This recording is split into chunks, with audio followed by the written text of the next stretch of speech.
Okay.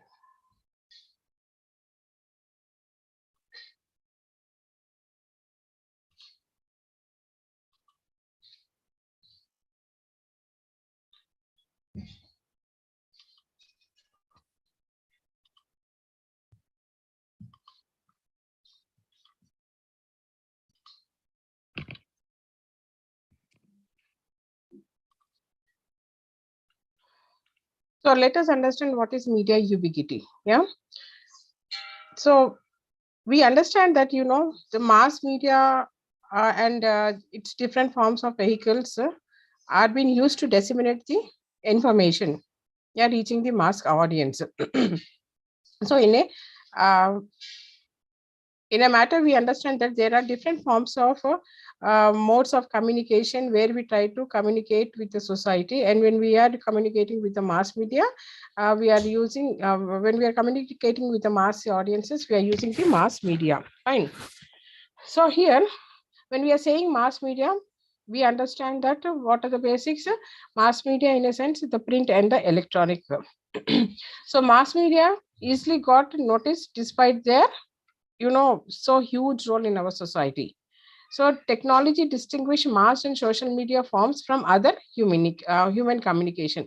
So when we are talking about communication, even while we are trying to transmit a message, what is that we are basically doing? We are basically trying to communicate. We are the senders and the audience is the receiver. So similarly, we can see that with the help of the technology development and the growing of the technology, we see that the technology has distinguished the mass media from the common human communication. Then also we see that linguistic, visual and film literacy are also essential skills for mass communication.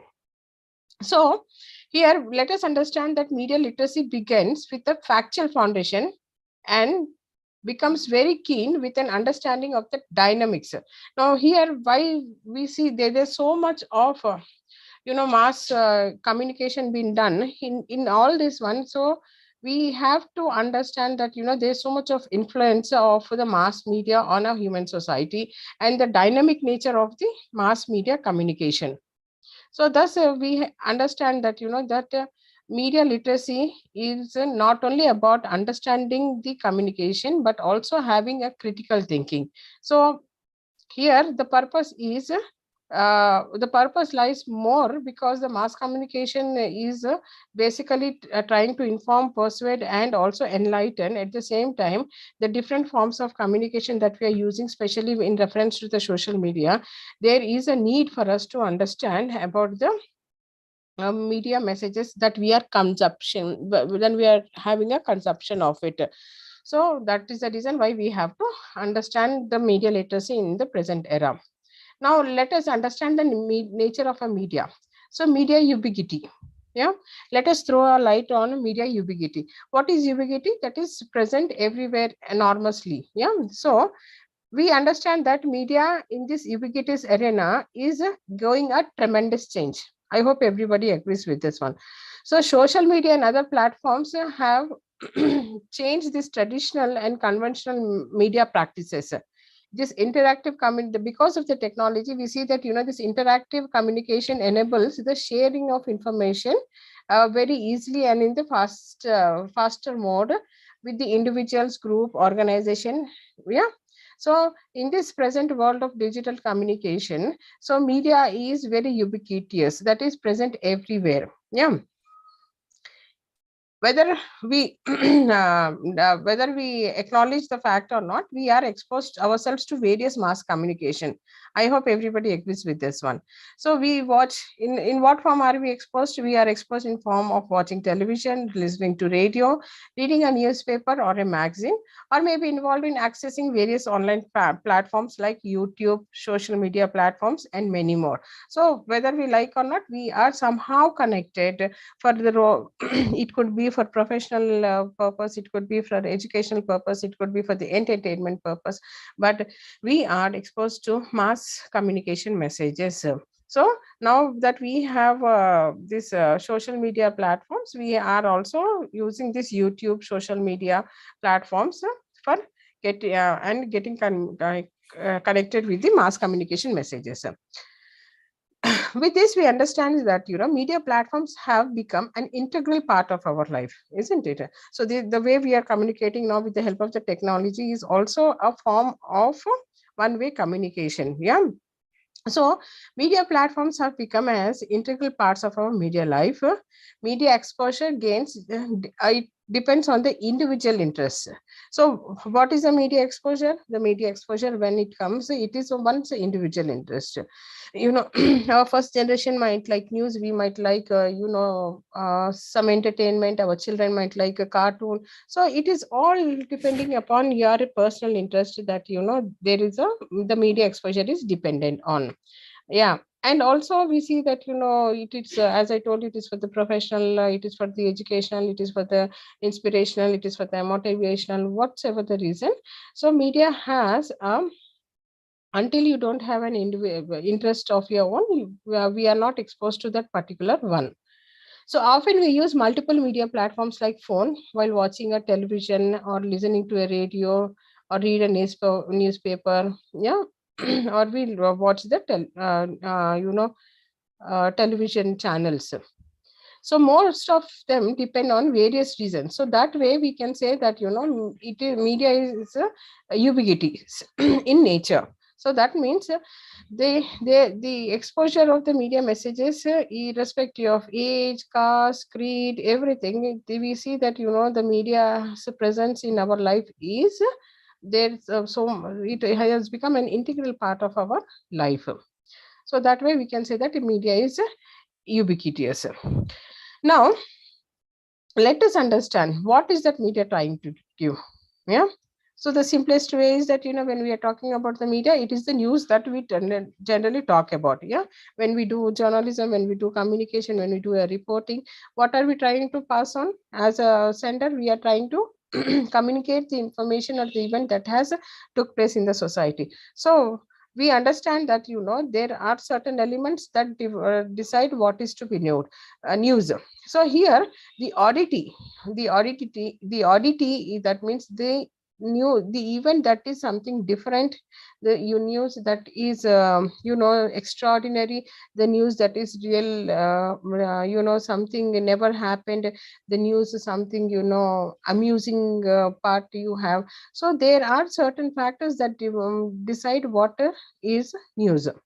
So that is the reason why we try to see that what is something new that attracts the audience or the readers or the uh, what audience or the readers or the social media users.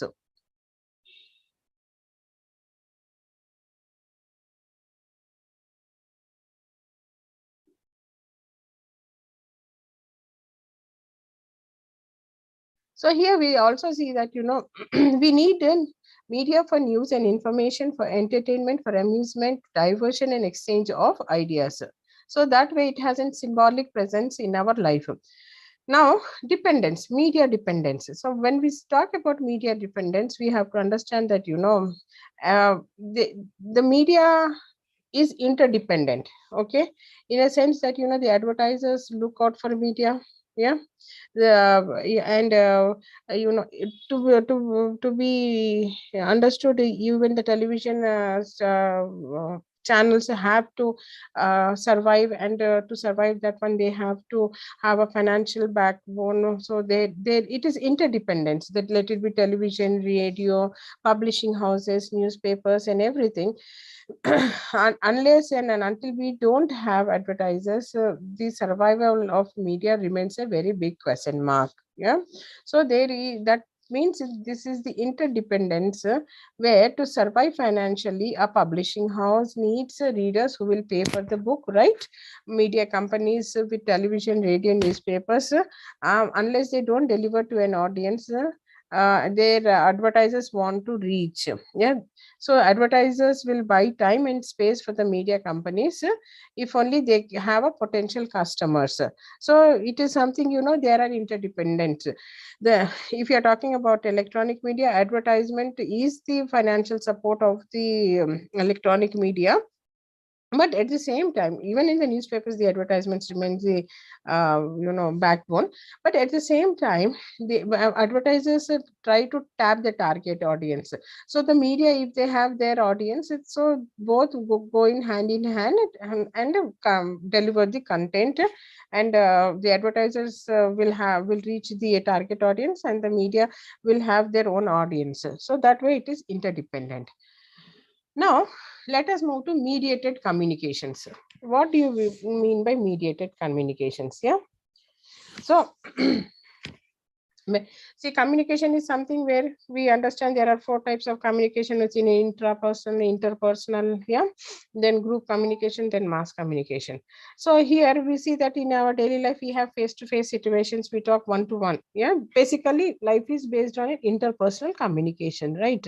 So in a direct communication, the meaning can be achieved, and we don't need any mediated communication. So when we are, what exactly you mean by mediated communication? So when we are talking as a person from one person to one person, that is a non-mediated, because we are directly in communication. Mediated communication means where we have to use the technology to reach to the audience. Yeah, we have to use a platform wherein we have to see that the receiver is achieving the message. So the mediated communication can be said as the like newspapers, television, radio. So through this we are trying to mediate the communication. So these are the channels of communication. So hence mediated communications are thing where we need, when we want to communicate to the mass communication, we take the help of the technologies and some also information technologies to reach to the audience. So that is called mediated communication. So mediated communication has two distinct sides. The first one is the content production, and the other one is a social system. So what is the first one? The content production. So when we are talking about the content production, well, which is in terms, for example, a newspaper organization. So you have an editorial team who will produce the content. The content is produced by the editorial team. So that means reporters, sub editors, page makers. So when we are talking about editorial team, it is a news bureau, newsroom. Yeah. So these are the people who try report about the events or write insightful articles. So they are doing the production of a content. So that is you know first part of the mediated communication. The second one is when the content is produced that has to reach to the audience. So the second one is the system in which the content is received by the individuals, which are part of our social system. Yeah, the system that produces content includes several media organizations. So what who all the media organizations will try to produce the content production and see that it has been received by the individuals. So when we are talking about media mediated communications, we have to understand that there are two sides of a mediated communication. One is production of the content, and second one is that it should be passed on to the individuals of our social system. So for example, let us understand how the mediated communication works. So a newspaper is combined product of several media industries. Yeah, like a newspaper itself is one organization, and in that we have a news agency which supplies news. Then you have advertisements agencies who give advertisements. Then we have a printing platform. Then we have a news photo gallery. So these are the areas which help in making the content production. Yeah.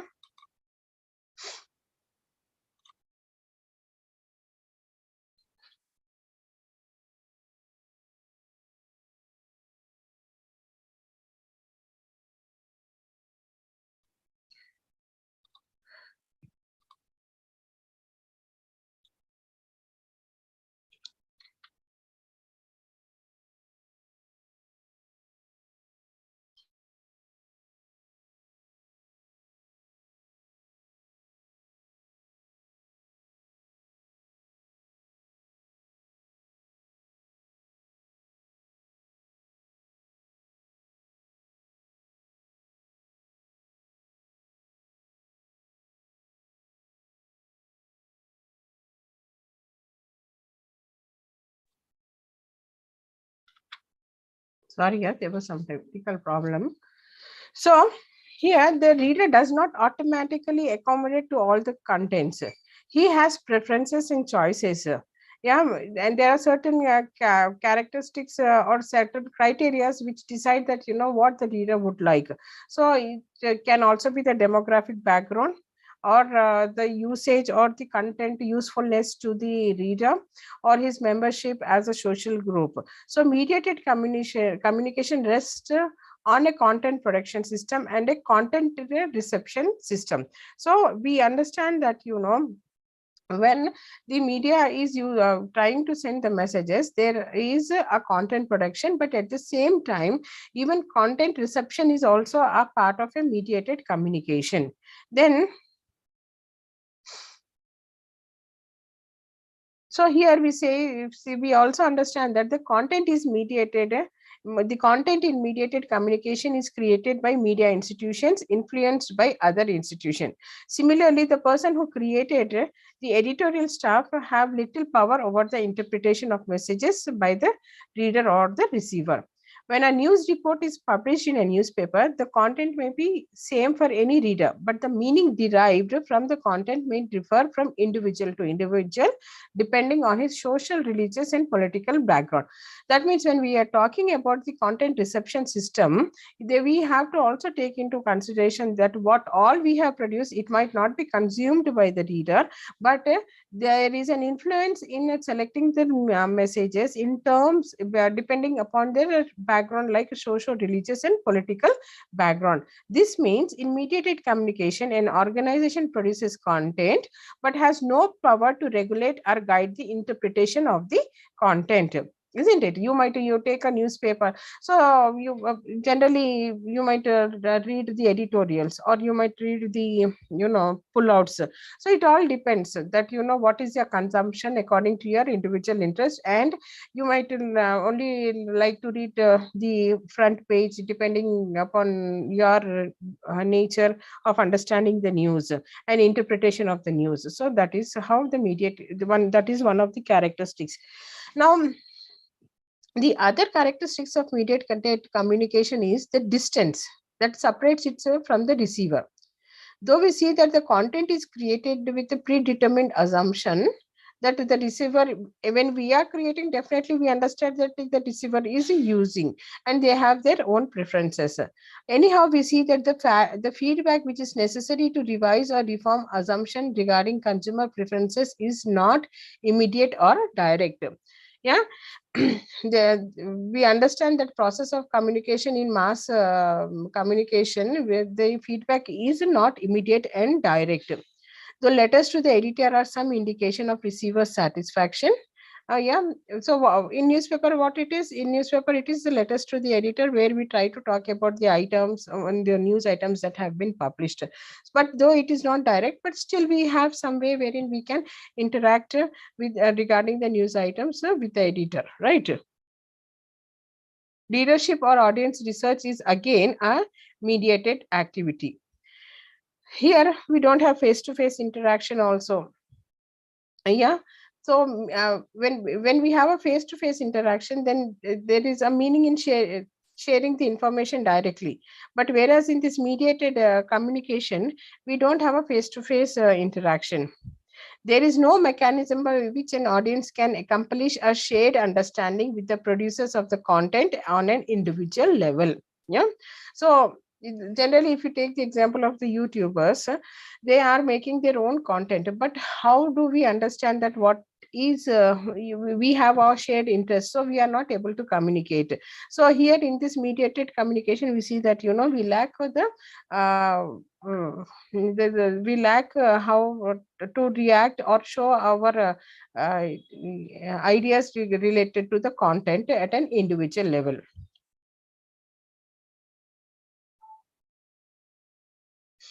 So with the advent of technology, the news is also covered in live with the help of outdoor broadcast van, yeah, or digital satellite news gathering, or DSNG van, right? So here now, what is the reason for having that live television live reporting? Because of the technology. and that is called as electronic media uses the DSNC1 and the OV. Yeah. The other end, the receivers or mass media audiences are receiving the content depending on their individual interests and needs.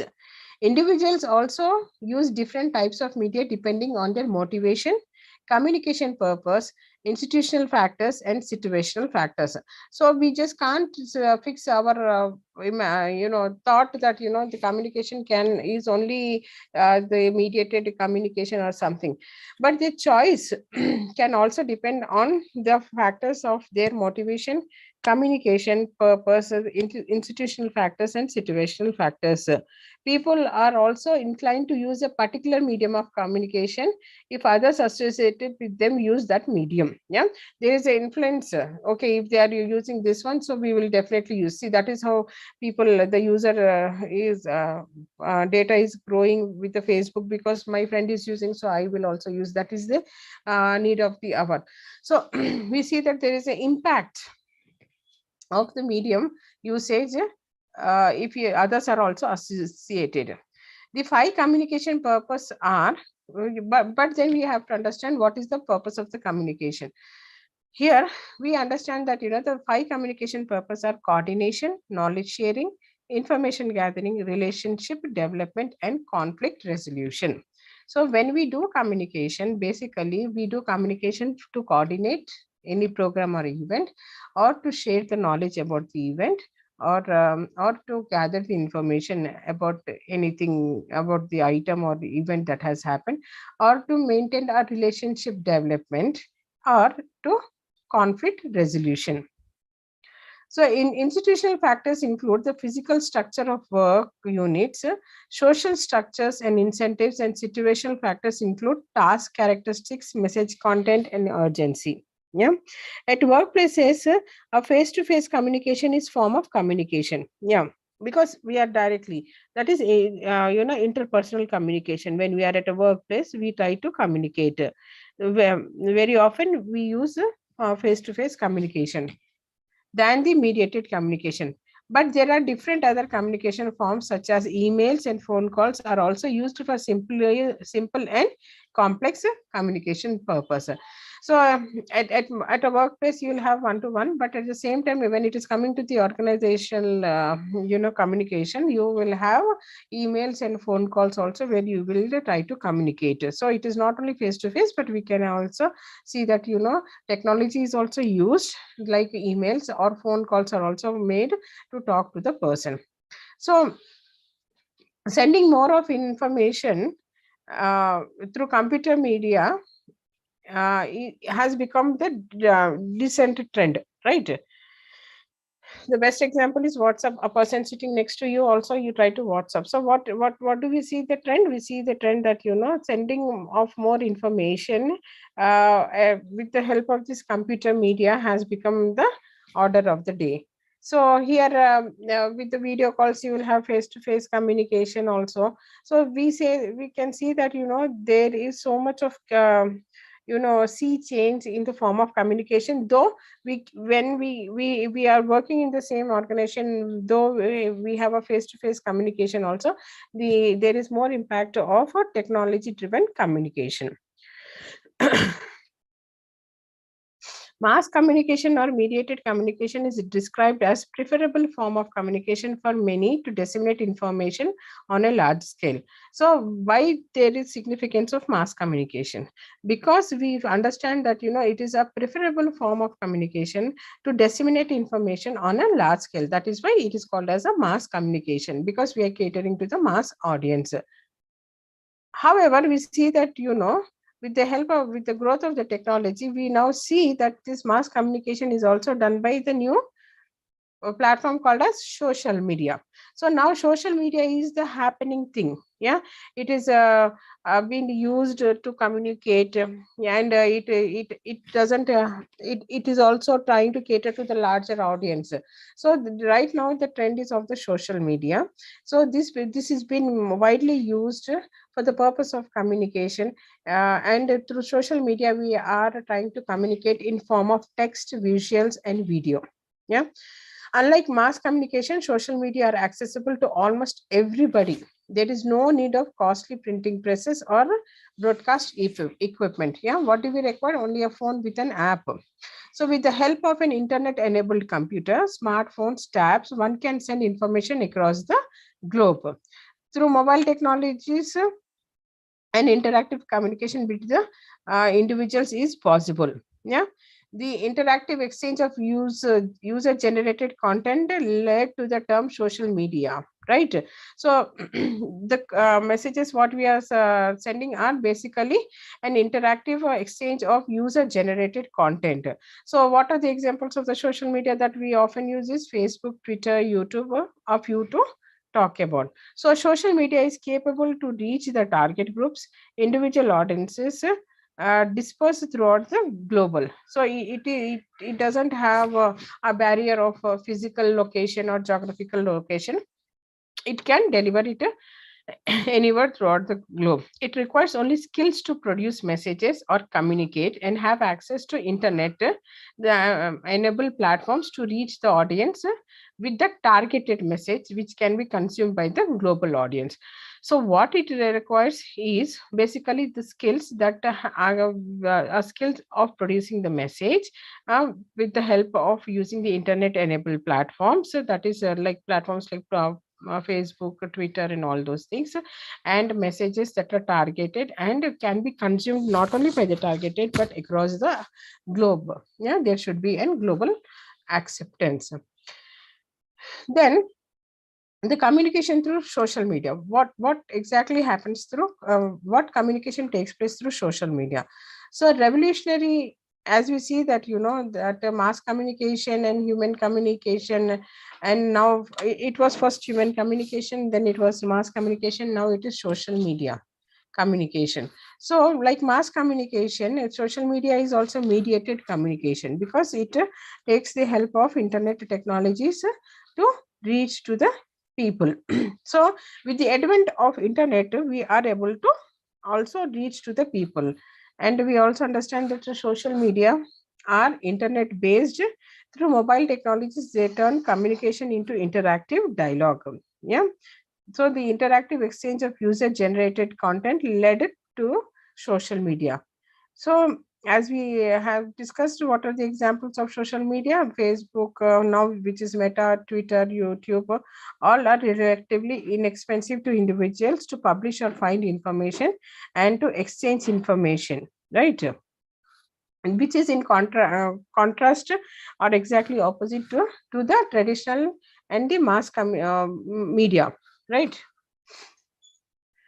So here we also see that now there is a need for the literacy for the media consumers. Yeah. So we have what is the purpose? As we have discussed before, also that that media literacy is very important because the media messages that we are consuming, and with the social advent of the social media, we have to understand that there is no noise in the message that is been sent, and we have to know what is the fact that it has to convey. So the basic components of media literacy are writing and reading skills along with visual literacy. Yeah, we have learned yesterday there were two fields of media literacy. One is digital literacy and visual literacy. So visual literacy is important when consumers are involved in reading still and moving images. So now it is more of writing, but most of the part we see the social media's major reason for the boom is the visual literacy. So in visual literacy, what is that we have to take care of? So it is linguistic literacy that we have to understand. So what is linguistic literacy? So linguistic literacy is something where we create mass media messages. Yeah, there are certain messages that are being sent through social media, and we try to derive some meaning out of that messages. So we have to have a linguistic literacy, as it is a measure for modern civilization, economic production, and prosperity, all of which are interconnected. So when we are saying linguistic literacy, here we have to understand that the vocabulary, the grammar, the writing, and the reading, and all the skills are important when we are trying to create a message or to understand the message. Then we have visual literacy. Yeah, what is visual literacy? Yeah, the symbols, the signs. So all those are also part of the visual literacies. So what we have in YouTube, we have thumbnails, right? Those thumbnails. So the thumbnails are very important. So those are trying to talk about it is a language that is being created by the visual. So the visual literacy is very important. Symbols of communication are part of our human language. Fine. So in the past also we see that that they were cave dwellers who communicated. They were drawings, they were stone carvings. All were trying to talk about these. Those were the images that were trying to tell us something. So they are recognized as a visual literacy. Yeah. MacLeod described how artists can control core elements of their work, including form, idiom, and structure, to convey messages with the precision.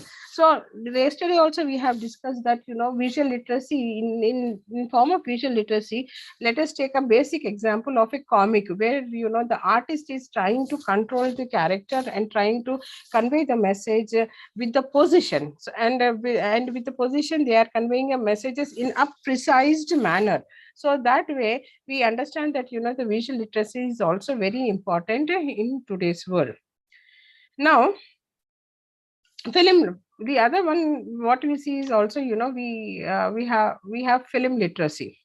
So what is film literacy? Basically, for it is an extended form of a photography, right? So the motion pictures and all those things, photography is a still and the motion picture is the film. So in this we see that the film literacy also is very important in the present world, because we have we have audience. The audience have to understand the on-scene portrayals of the character. As a as a media user or a media part of a media literacy, film literacy is trying to uh, talk about the audience who can who should be able to understand the on-screen portrayals or characters and learn how to overcome about the visual clues or flashbacks. So when you see a movie and all those things, even you have to see that how the movie is made, how it has been presented, how the flashbacks are been flowing, and how the visual clues are being talked about. So film literacy is also important, which there are techniques to understand the film literacy. Now let us understand what do you mean by assessing, how to assess the media messages. Yeah. As we have understood that media literacy is something talking about application of knowledge and critical thinking in process of understanding the media messages. Yeah. So here people usually mean the ability to, when we are talking about media literacy, it is something where people are trying to read the message and understand the message. So literacy means a specific discipline such as history or physics. Media literacy is possessing the knowledge to be competent in assessing message carried by mass media. Media literacy is essential for the media consumers to understand the perceived messages. Yeah. So here what to simplify it, we can understand that media literacy is something where we are trying to break the message and try to understand the message that is being sent across the media platforms.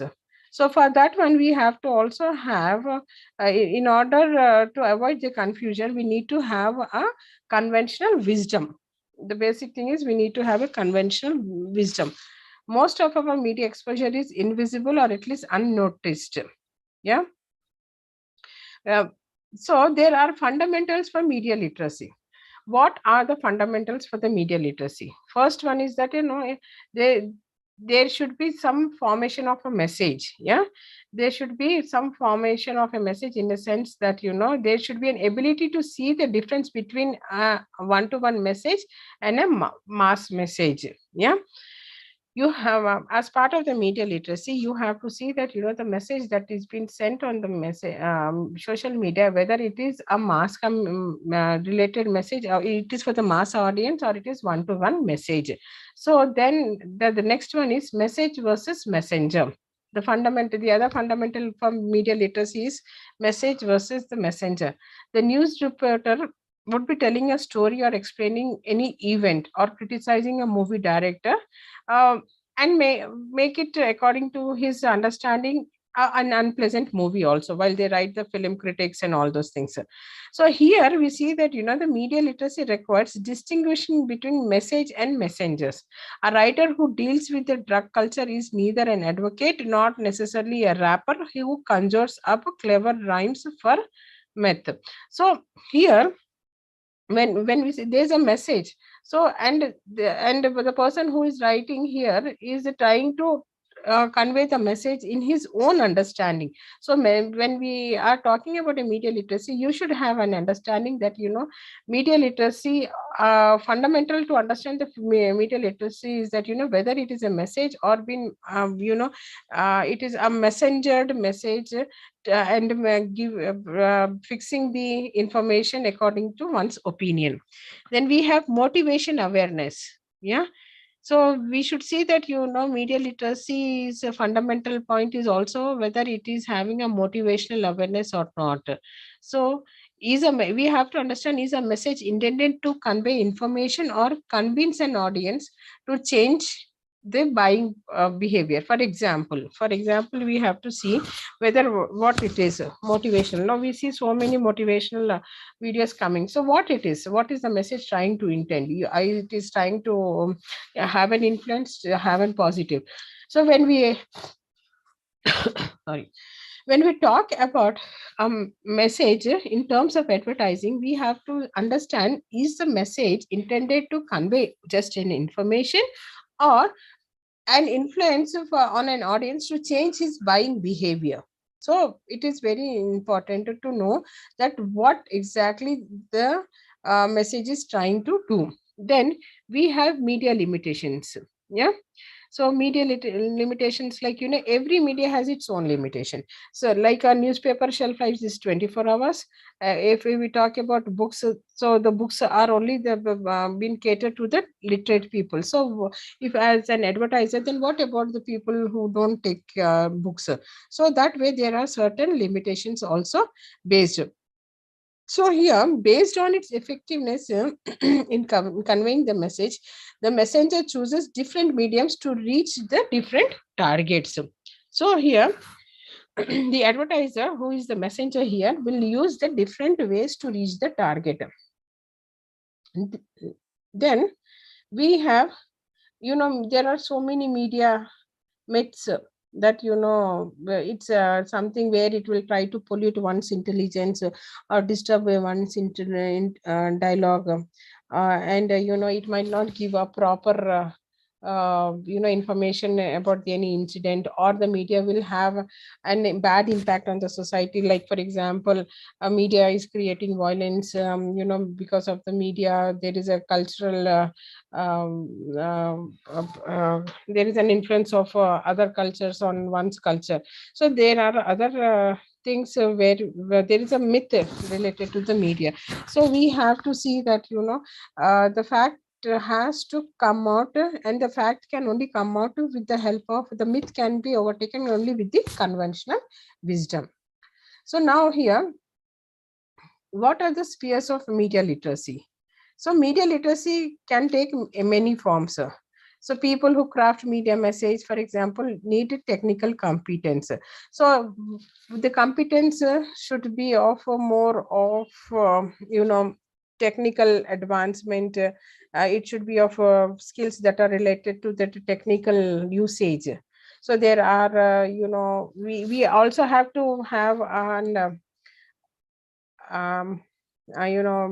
advanced exposure and experience of the softwares that we can specific softwares that can be used for the media related, for the messages related as part of media literacy.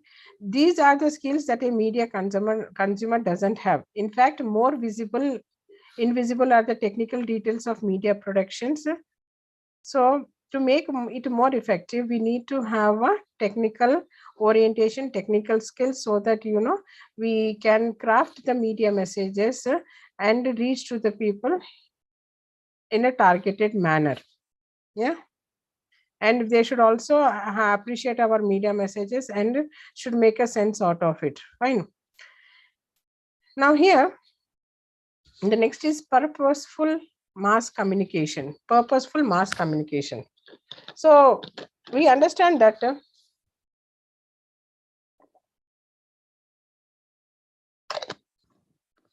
mass communication has certainly some purpose. Yeah. So basically, the purpose is to provide information to its consumers where people can make intelligent decisions in our daily life and as well as participate in a society. And mass communication is very important in any nation and most in a democratic nation. Persuasion of audience is also another function of a media. Yeah, to persuade in order to bring a change, to purchase a product or to take up some service, it is very important. So that is also one of the most important functions or purpose of a mass communication. So media provides amusement, relaxation, and entertainment for the audience. And this is what we see, media has become the major source of providing amusement, relaxation, and entertainment for the audiences. So let us understand that what is the first function? Information. So what do you mean by information? And mass media delivers information in many forms to its audience. It can be in the form of a brochure related to an organization or a letter or email attachment received from an organization. So the noticeable mass media delivered information is in the form of news. Newspaper present issues which are happening throughout the globe with the help of various mass media channels. So people listen to the radio, television, watch television, read newspaper or news portals or any other means of communication which is delivered for the masses. So it is impossible to reach large numbers of people without the help of mass media channels. So information here creates awareness about issues. Information might be relating to advertisement offers, which helps the consumers to make their decision regarding the purchase or health, their basic needs. So information in a democratic media, in a democracy, media is considered as a fourth estate and which acts as a watchdog of a society. So hence we see that the role of mass communication is very important in terms of providing or disseminating the information to the society in and also creating awareness and giving regular intervals the information related to their health or related to their disease prevention or related to the corruptions and all the social issues that happen in the society. The other function we see is correlation. Yeah, the most important stories come into the first pages or into the first bulletins of the news media. So here we see that it is trying to the mass communication that is been done in terms of newspapers or that one. So an in-depth and insightful information is been given by this mass media mediated communications. So on the social burning issues, hot topics related to the society. So we can correlate and interpret the events that are happening throughout the global. Then the function of persuasion.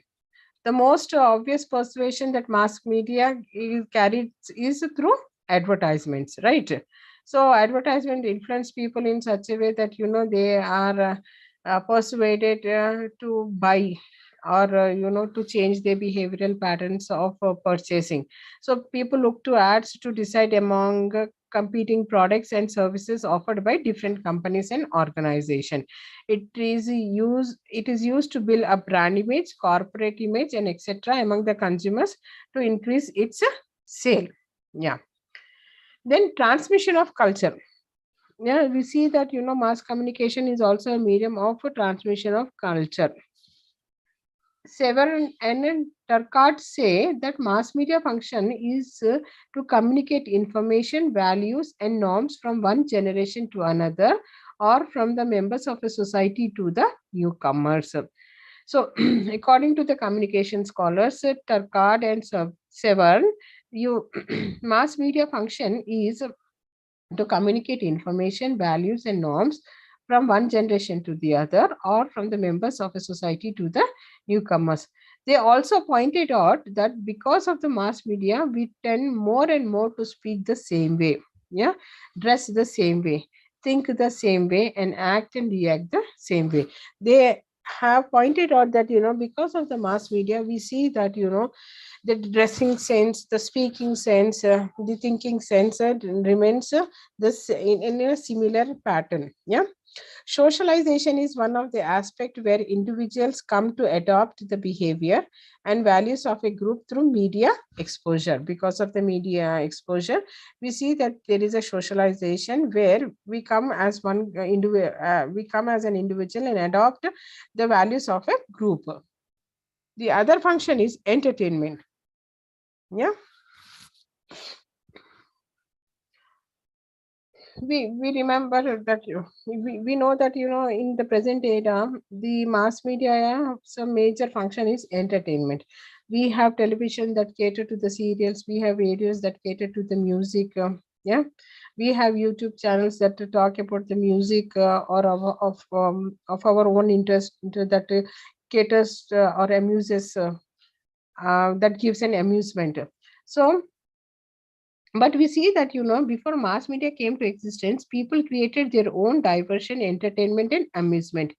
So villagers used to gather to sing, dance, or tell stories.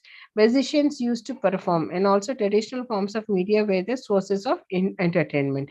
But at present, we see that the television, radio, newspaper, and the social media channels like YouTube platforms are used by audience to get amusement more than the newspaper, radio, and television. A lot of time for entertainment in the form of music, drama, humor, etc. So we understand that more than newspaper, the radio and television cater to a lot of entertainment in form of music, drama, humor. Being a audiovisual medium, it is better suited for entertainment than the print media. However, broadcast media have diverted through the entertainment function, public attention, and important social problems, as there is less time to be spared for socially useful activity for those who more exposed to the media. So when we see that traditionally they were forms of entertainment, but with the invent of the technology, we see that the television, radio, and the growing social media have become the major source for their amusement and the entertainment. So here again, what has happened? We have seen that newspaper is only catering to the literates, and it has a limited form of amusement or something. So or the audio visual medium has an upper hand and is been suited for the entertainment than the print media. So depending upon that one, we see that the media is more the media has a more exposure, the user has a more exposure to the media messages in terms of television and radio, because it is an audio visual medium and reaching fast. And we see that the media at the same time, the media has become only a source of entertainment and not able to spare its time for social and useful activities. Then mobilization. So everywhere mass media is expected to advance national interests. We understand that even in our constitution we see that that there the fundamental duty of a common citizen is that you should have a national integrity. So when it is talking about the talking about the mass media, when it comes to the mass media also, it is expected to see that the national integrity is being uh, taken care of and promote certain key values and behavior patterns among its audience. Even the Doordarshan in AIR, that is All India Radio, when they started, the prime motive was to provide information, education, and entertainment to its audience. Apart from that, they were also discussed, and there was they were the platform for promoting social education, agriculture, family planning, women and child health, literacy, national integration, and the pride of our country, and still they continue to do on the same path. Then we have to amuse. Before mass media came into existence, people created their own diversion of amusement. But anyhow, we had seen that, we have many sources of amusements in terms of media, where we can watch according to our choice, that is music, drama, humor, and all those things. And the other function is to enlighten. Mass media are considered to be powerful vehicles for exploring various issues in our human life. Reading a powerful novel, watching a war on television, listening to documentaries over the radio, or getting information through the online websites, all of them help us in exploring various things, or to help us to update our knowledge in our life. So we see that, that mass media plays an important role and also enlighten us and help us in shaping our future and in improving our knowledge levels on various issues which affect our day-to-day life. Yeah. Then the other thing is about the media and society. When we are talking about media and society, so media literacy also proves an overview of a mass media effects on society and culture. Mass media also helps in transforming the society, acts as an agent of social change, molds the perception of the people, and also helps in transmitting the values, norms, and culture of a society from one generation to other. And that means it helps in modernizing the society and eradication of social evils. So thus we see that, the effect of mass media is more powerful and helps in changing the society. So thus we understand that, that mass media are so ubiquitous in our nature, and they are multitasked, and we cannot deny their presence in our life. And that is the reason why we have to have a media literacy in our day-to-day world, into our day-to-day living, as media literacy will give you the ability to access, analyze, evaluate, and communicate messages in a variety of forms. So here we have also seen that, that there are certain functions that mass media has performs, and so there is a need for the media literacy. So with this we have come to an end of this second lesson. Then we will move, in case if you don't have any other, if you have anything to be discussed.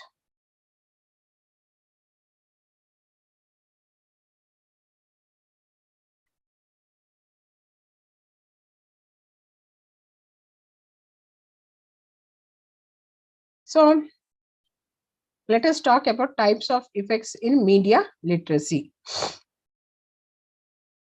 Yeah.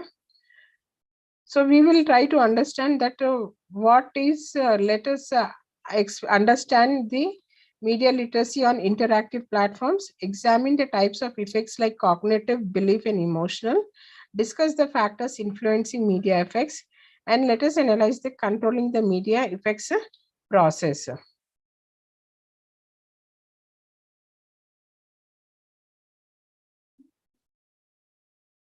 So what is interactive platforms? Yeah. Interactive platforms are wherein we are using our smartphones or laptop with the help of internet, and we are trying to you use the websites with the apps, and access content and understand. So all those are interactive platforms. So the content what you use on a website is being put by someone else, or there is some purpose for the websites to exist, and those websites exist with the hyperlinks. So interactive media literacy is basically is looking specifically at platforms such as Facebook or Twitter, and learning how to critically analyze the content published here from a technical, cognitive, and emotional angle. Yeah. The technical aspect centers on being aware of how the platform works, who can post what content, how it can be interacted with, and the underlying algorithms that present certain users' content to you. Cognitively, you need to be able to identify what a reliable source on social media is looking at. For example, the user's bio, the number of followers, date. So all these are cognitive, angles as part of interactive platforms for understanding the media and for when while we are talking about the media literacy. For example, lastly, the social media literacy is also about being aware of your emotions and how you react to specific content and interactions. So here, if you are interactive media literate, you should critically think about the media you consume and verify sources online. Yeah.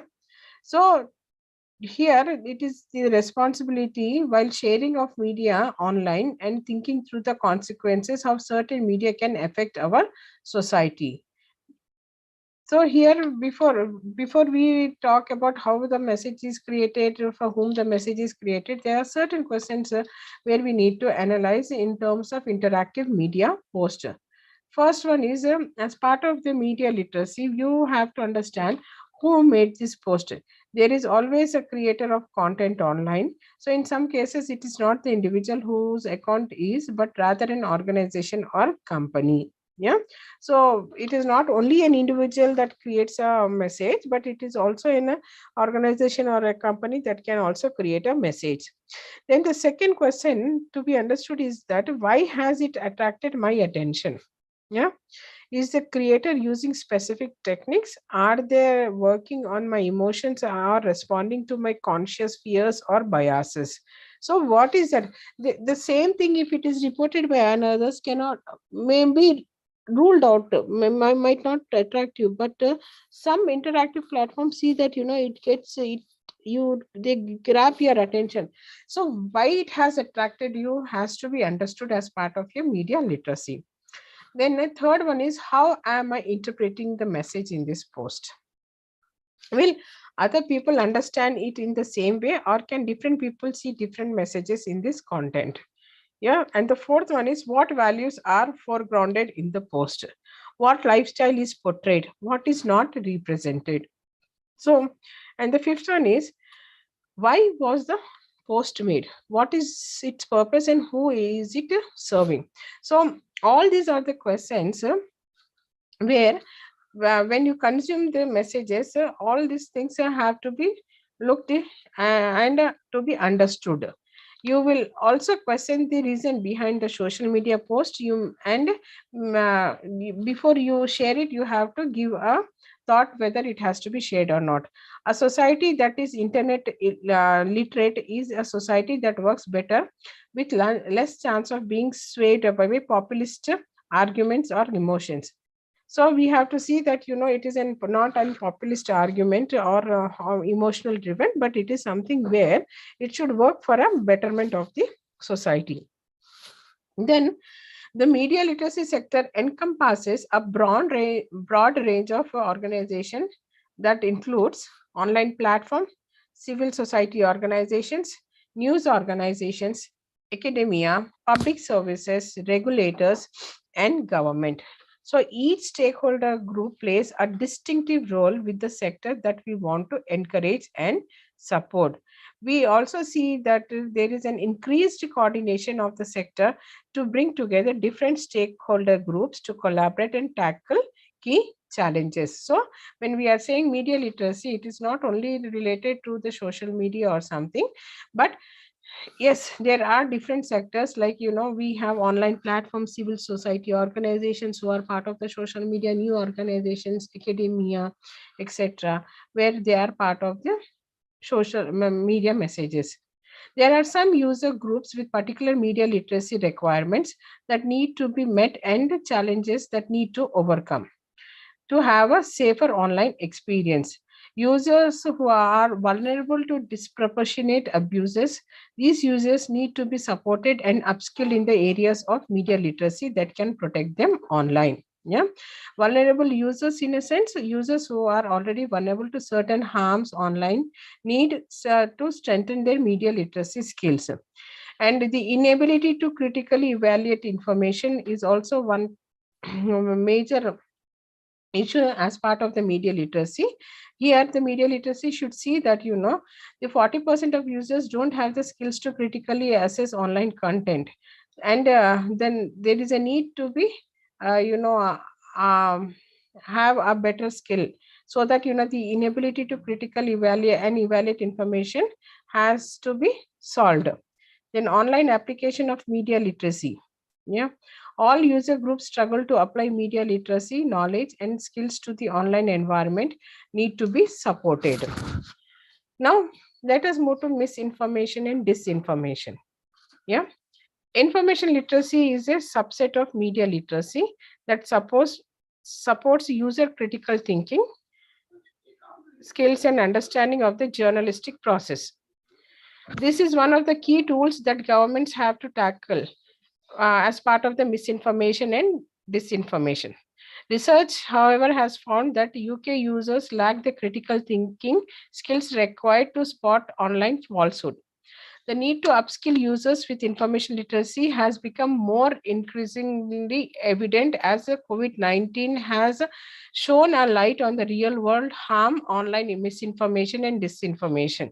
So we have seen that there was so much of chaos and mess been created in as part of the misinformation and disinformation during the pandemic.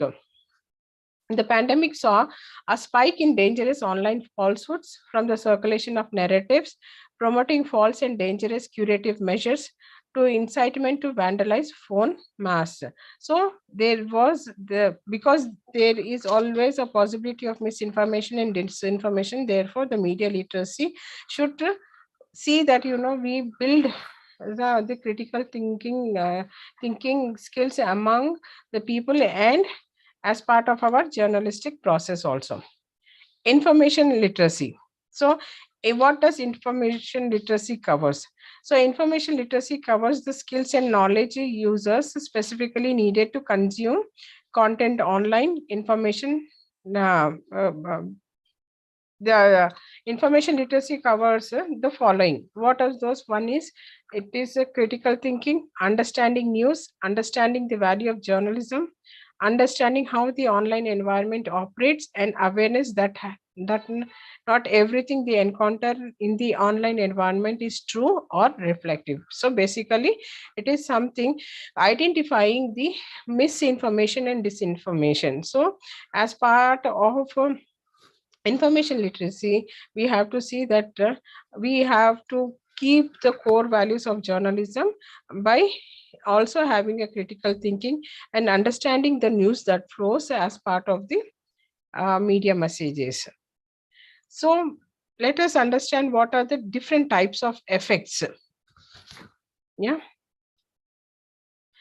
For example, there is a belief that watching violence will lead people to behave aggressively, that watching crime will make people to go out and commit the crimes they witness in media messages. While many media effects show up as behavior, there are many non-behavioral types of media effects, such as cognitive effects, belief, attitudinal, physiological, and emotional effects. So let us understand what is cognitive type effect. A cognitive media effect occurs when media exposure influences a person's mental process or the product of those mental process. So the cognitive is something related into what we see, we try to understand. So the cognitive effect that is easiest to conduct is the easiest way from where we are being having an influence from the media message. So the human mind can absorb the information through the process of memorization. So the human mind can do far more than memorize. It can transfer information into knowledge.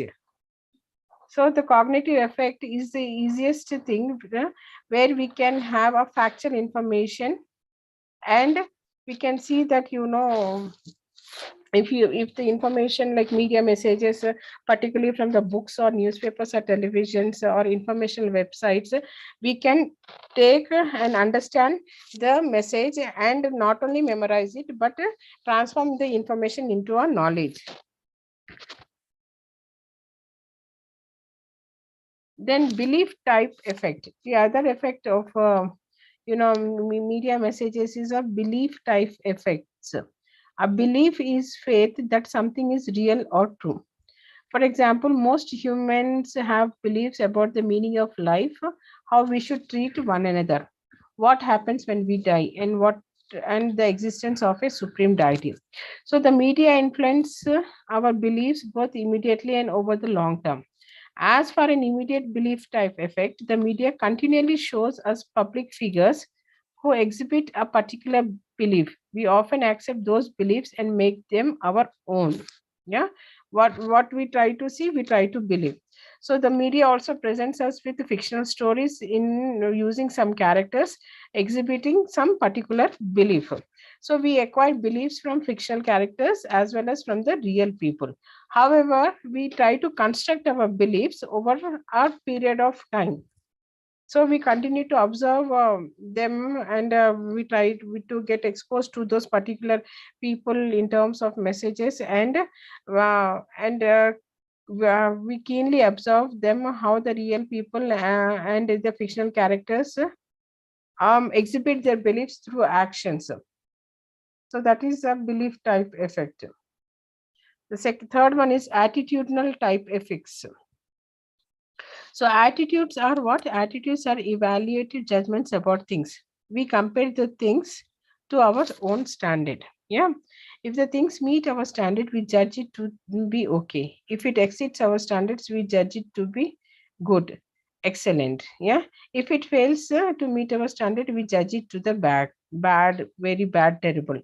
So the media can influence our judgment about all sides, sorts of things. This is the attitudinal type effect. We can listen to a political pundit or the religious leader, yeah, and express our evaluative judgment and simply accept the attitude as our own, or we can make up our own minds using a standard that is one of our belief. So attitude rely on beliefs because beliefs are often the standards we use when making our evaluative judgments. For example, after years of observing glamorous men and women in Bollywood movies, magazines, and internet sites, we come to believe that we need to be fall and thin with six-pack abs and thick hair to be considered as an attractiveness. Okay. While we know this is an impossible standard for everyone to achieve, we still use this standard when evaluating the attractiveness of the people. Yeah. And we see our about ourselves in the mirror. So here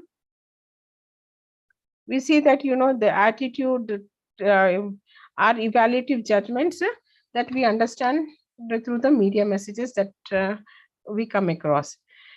Then emotional type effect.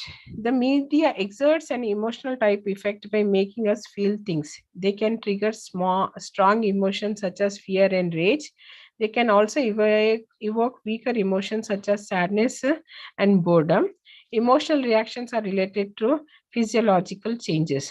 In fact, some theoreticians argue that emotions are nothing more than physiological arousals that we label. If a character in a YouTube video triggers a very high level of arousal in us, we might label this feeling we experience. Yeah, we can label this feeling we experience as love, and we can experience as well hate. It depends on whether we are positive or negative about the character. So we also see in general also that there are so many media messages that are emotionally prepared and they have been sent. So it depends upon how you perceive that media message. Then physiological type effect. Media can influence our automatic bodily systems, which are physiological type, which are part of the physiological type effects. They are usually beyond our conscious control, such as contraction of the pupil of the eye when we look at the bright light. We cannot control the degree to which the pupil contracts, but we can look away from the bright lights and thus prevent the iris from contracting. So that physiological is from where we see that how the body can accept or reject um, the issues. So when the media, when we are talking about the media, there are many physiological effects that usually serve to arouse us. A suspenseful mystery serves to elevate our body, our blood pressure and heart rate. A horror film triggers rapid breathing and sweaty palms. Hearing a patriotic song might raise goosebumps on our skin. Our farts might make us laugh so hard that we are unable to stop. So these are all physiological types of effect where we see and react. Then behavioral type effect. So here media can trigger actions. Yeah. So this is a behavioral type effect. For example, when we see an ad product, we might get on a website or and order that product, or we may read about some disturbing event or a news on some particular news. So there are also long term effects on our behavior. So for example, if we across some video that is related to some murder or something untoward, so they have an impact on our behavior. Or for example, when we are talking about the advertisements and all those things, so we tend to change our mind to understand that one, and also sometimes we end up by ordering that product also.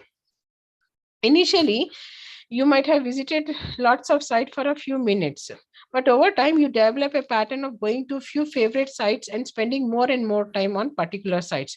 Perhaps you have gotten to the point where you spend almost all your times going through that particular social network sites. So in that manner, we can say that that the internet has created a special behavior, and has made intent has influenced you to add on a new behavior pattern in your life. So perhaps this behavioral habit has moved into an addiction. Many people continue interacting with friends on social networks, and for the purpose of getting emotional support, even though we see that the emotional support is far from satisfying, because it is virtually based. Then we have macro type effects.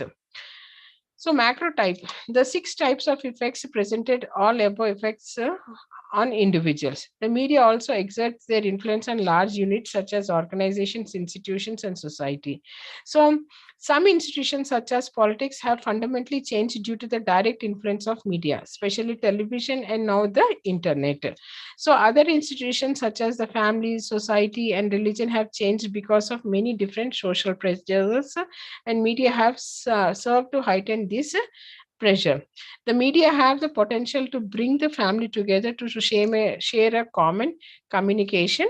Families can build up bonding ritual around shared media behaviors and use those exposures as a chance to talk and bonding.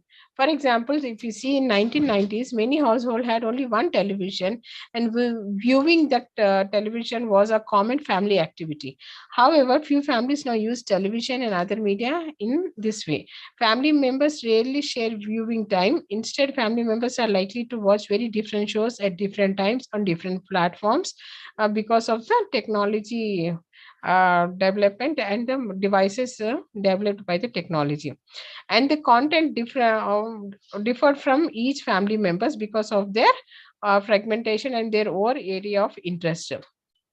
Fine. So modern family structures have evolved to include television, smartphone, and other form of media in their daily life. Yeah. Then family structures and interaction patterns have been changing over the past 3 decades. There are many reasons for this. Media influence is the key element in this change, and the additional elements like economic demands, the rise in the importance of careers, and changing lifestyles, preferences, all have contributed basically to the change in the institution of family patterns. So next, we have factors influencing media effects. So, let us understand what are the factors that influence the media effect process. So, media scholars have produced a huge research literature that has identified hundreds of such factors. There are 2 factors. One is baseline factor and fluctuation factor. When considering process effects, it is important to think in terms of baseline. The baseline is the typical level of risk for an effect. It is fairly stable over time, but it can gradually increase or gradually decrease. Baselines are shaped by long-term conditioning, whereas the fluctuation effects indicate immediate effects. A fluctuation effect will increase to break through the manifestation level, that is, those changes in behavior or knowledge that we can observe. It is how strong an influence is on triggering a temporary moment of a baseline. So here we have to understand that there are certain factors that there are factors influencing the media effects. Basically, there are two factors, that is baseline factor and fluctuation factor. So what is baseline factor? Baseline is the typical level of risk for an effect. It is fairly stable over time, but it gradually increases or gradually decreases. So baselines are shaped by long-term conditioning. So that is baseline. So for example, our baselines have been shaped by factors from the media and factors in our own life. Some of the factors increases the likelihood of a particular effect being manifested, while other factors decrease that likelihood. If there are more factors that increase the likelihood of manifestation, then the baseline will gradually ascend to higher levels of risk. Yeah. So baseline are most affected by a person's characteristics that remain relatively stable over time. This is not to say that they never change. These factors can change over time, but the change is typically gradual and take a year, no minutes to show a change. So here we also see that demographic is also one part where we can see that it leads to the media effects. In the early days of media effects research, it was a popular practice for scholars to test demographic variables, especially ethnicity, age, household income, and educational level, as predicators of media effects. These demographic attributes of individuals were generally found to be useful in explaining differences in exposure patterns. For example, your children were found to prefer living in households with lower incomes, and educational levels were found to prefer certain kind of media and particular content that was different from people living in household with higher levels. So basically what we are trying to understand is that the demographic variables also are major factors that can influence the effects, and more so related to the media effects. Over the time, the value of using demographic indicators to predict patterns of media exposure and media effects have eroded, and with the proliferation of media and content choice. For example, there is no longer a dominant pattern of media exposure practices that is common among all females and that differs substantially from a dominant pattern of media exposure. When we see that there is no particular pattern in terms of females and as well as in terms of males, we see that there are no common practices, and there is no dominant pattern related to the media exposure. Researchers shifted away from testing the ability of attribute variables such as demographic to predict media effects and moved towards testing the ability of active variables. So, later on, researchers have shifted from this demographic variable study to the active variable study. For example, researchers moved away from testing the attribute type variables of a chronological age and instead tested the active type variable. So the researchers also wanted to understand that what are the different factors that can affect. So it is not only the demographic thing, but it is the also there are certain variables to be understood.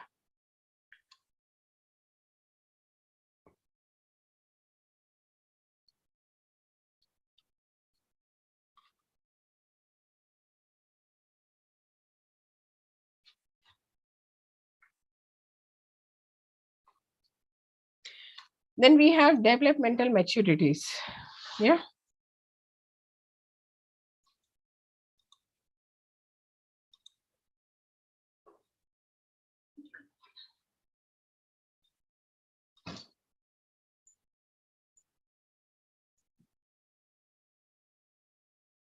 Yeah, we have developmental maturities.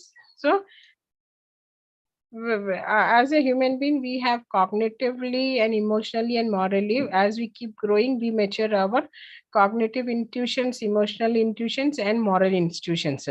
Yeah, intuitions. When we are very young, our minds, emotions, and moral reasoning are beginning to develop. But as we keep on growing, we are definitely our maturity levels keep growing. As we mature in these areas, we are able to process more information and apply more sophisticated skills as well. This gives the capacity to move our baseline closer to the manifestation level for the effects we want to experience. Yeah, as children, their cognitive abilities are different. They are less influenced by a single salient feature of a message and can process many more elements in the message, which allows them to understand context more fully. Yeah, they are not limited to the concrete thinking, but get better at making inferences accurately. So, thus, at the children age, they are more capable of staying in a self-reflexive exposure state where they can process media messages and learn from them. This makes it possible for them to exert greater control over the shape of their baselines and as well as over fluctuations from those baselines. As far as the emotional reactions, people at lower level of maturity are limited in their capacity to control their emotions and behavior. So we understand that that maturity also plays an important role in understanding the messages. So here the baseline messages can, as we keep on growing, there can be any equal impact on your thinking. So what are the cognitive abilities? So the development maturity suggests potentialities. That is, at a given age, there are limits to what people can understand, how they go about reasoning. Yeah. But developmental potentialities are not the same as actual abilities. Not everyone who has the same level of cognitive abilities, and that means every person has its own identity and has own way of understanding and own has a different form of mental reasoning and mental understanding and mental process. So the IQ levels differ.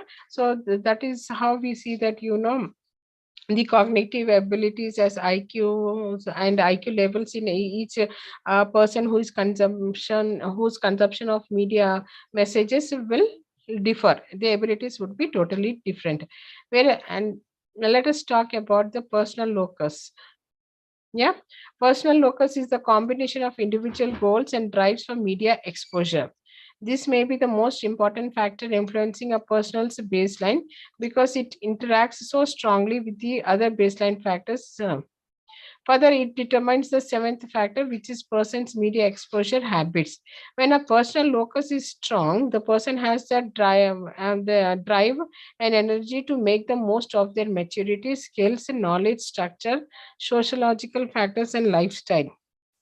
So, for personal locus also plays an important role in understanding the media messages because it helps you and drives you and has energy and has an ability and has a development maturity to understand the skills, knowledge, and sociological factors. Then, knowledge structure. Yeah, people who have accumulated large number of knowledge learn the most from the media, provided the information is well organized in their mind. Yeah, when people have a well developed knowledge structure on a particular topic, they are better able to acquire more information quickly, assess its credibility, and incorporate that new information more effectively. So, the more we are knowledgeable, the more easy it is for you to understand. With many topics we have around us, we see that the media is so powerful and has an impact as a socializing influence, and we need to check out the information and also try to understand. With our knowledge the real life whether it is real or not, and also estimate the real life experiences. Then we have sociological factors. So the sociological factors, the degree of socialization is related to the amount of influence the media will have. People have been consistently socialized with particular values for a long period of time will have a relatively stable baseline. that is the baseline will be very resistant to change, you know. um, because of certain social factors and all those things, we don't want to change, or we don't want to expose ourselves to the changes. So that is what it is talking about, that you know, the sociological factors also play, they yeah, as part of that sociological factors, we are resistant to take up any change. Then media exposure habits. Each of us has a set of media exposure habits. For example, some people like to surf the internet, or somebody like to how you know, surf the whatever, browse the websites. So that way everybody has a different kind of media exposure. Then fluctuation factors. So how do our thoughts fluctuate? So we have to understand in terms of content of the message. Sorry. For example, let us say you have a habitual exposure pattern of horror watching movie or action movie. Your baseline is very high for an aggressive effect. If you watch another hour of video, you will be enough to push your above manifestation level. It depends on what content you watch. So the fluctuation factors are related to the content of the message or the choice of the messages what we see. Some like soft behavior characters, some like aggressive characters, some like violence, some like music, some like romance, some like family oriented things. So depending upon the content that you see, your baseline matters a lot. Then context of portrayals.